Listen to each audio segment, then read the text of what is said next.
Congressman Tom Price just returned from Afghanistan with the Georgia delegation, where they had a chance to meet with General Stanley McChrystal, and he joins us this morning from Atlanta. Congressman Price, good morning. Thanks for being here. Good morning. Great to be with you, Karen. Thank you. Sure. Glad you're with us this morning. What are some of the most important things that you heard from General McChrystal and others on the ground when it comes to defining success in Afghanistan? Well, we were over with the troops on Thanksgiving Day and had an opportunity to have Thanksgiving dinner with a number of the troops from Georgia and elsewhere, and it was just wonderfully heartening to be with them. We had a chance to meet with General McChrystal, and General McChrystal's words were that this was doable, that the mission was accomplishable, but what he needed were more troops, and recognized the challenge that the president has. I think the take-home message that we would give is that when the president talks tomorrow night, if he says that he's going to commit 32 or 34,000 more troops and that he'll see how things go and that maybe it'll work or maybe it won't, that's not the message that we need to hear. It's not the message that the world needs to hear.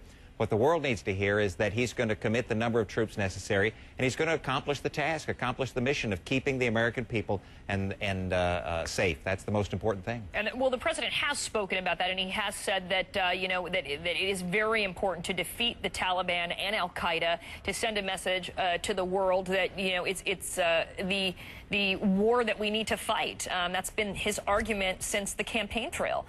What is he going to say or not say tonight that is going to determine whether or not Republicans throw their support behind the president when it comes to his plan for Afghanistan? Well, I think the tone of his message, the tone of the president's message is incredibly helpful, because if he talks about an exit strategy only, and if he talks about benchmarks in terms of calendar timelines, then that's where the challenge is, because the Afghan people are just sitting on the fence. They're hedging their bets right now. They're not certain that America is committed to prevailing in this mission. If the president is very resolute, if he's very specific about what he believes the mission is and what can be accomplished, then I think we'll be fine. If, however, he hedges his bets and plays to his political base, then there are real problems to be had, because then the Taliban and others who are interested in making certain that we don't accomplish our mission, those folks then just wait us out.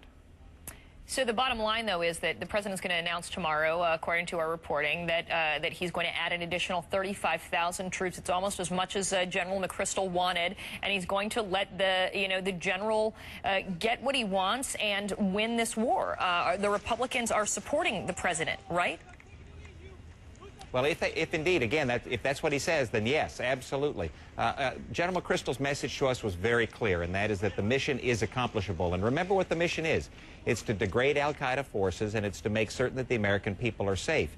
And as long as we make certain that we keep our eyes on that mission and make certain that the president is resolute about accomplishing that mission, then I think that the support of the Republicans in Congress will be there. However, if, again, the president hedges his bets and says that maybe we will, maybe we won't, the tone is so important in this message. He's got to make certain that he delivers a message to both the American people and to the world that the Americans are committed in making certain that we degrade the resources that al-Qaeda has and the ability of them to harm the American people again. It certainly shapes up to be an interesting dynamic. Our Democratic president getting the support of Republicans in Congress, when some in his own party are very opposed to our presence and our continued presence, and in this case a ratcheting up of our presence in Afghanistan. Well, it really is. But remember, the president has said this was the right war. He campaigned on this as much as he campaigned on anything else. And so hopefully what we will hear once again is a resoluteness, a resolve on the part of the president to make certain that the mission is accomplished. General McChrystal, Ambassador Eikenberry, and others who were over there, we met with many generals on the ground.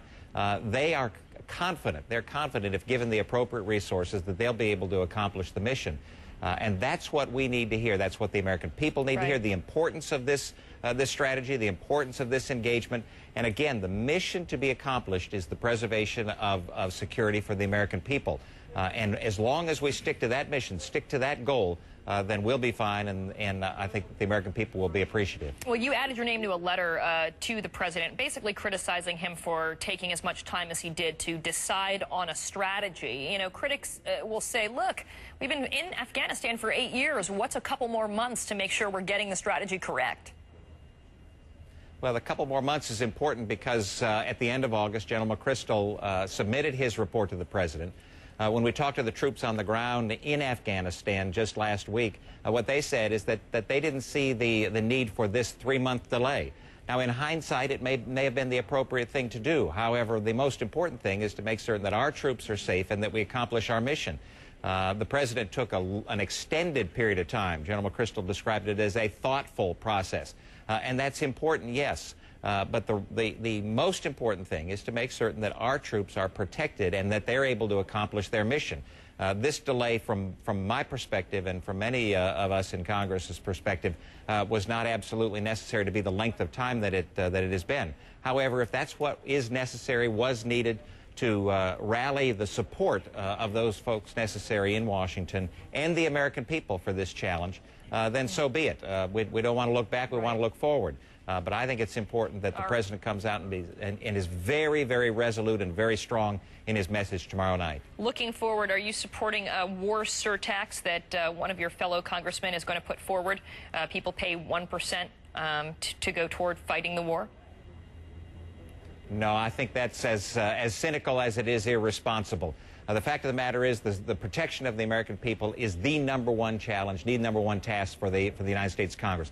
It ought to be a priority in our budgeting process. There's all sorts of money that has been ill-spent to date. I would propose to the president that he begins to decrease spending in non-defense areas, non-defense discretionary areas in Washington where you can save significant amounts of money. A penny on the dollar will get us hundreds of billions of dollars in order to accomplish the priorities that we ought to have for the American people. And one of the priorities absolutely has to be and must be the protection of our land and degrading the resources that al-Qaeda has. Congressman Tom Price, thanks for joining us this morning.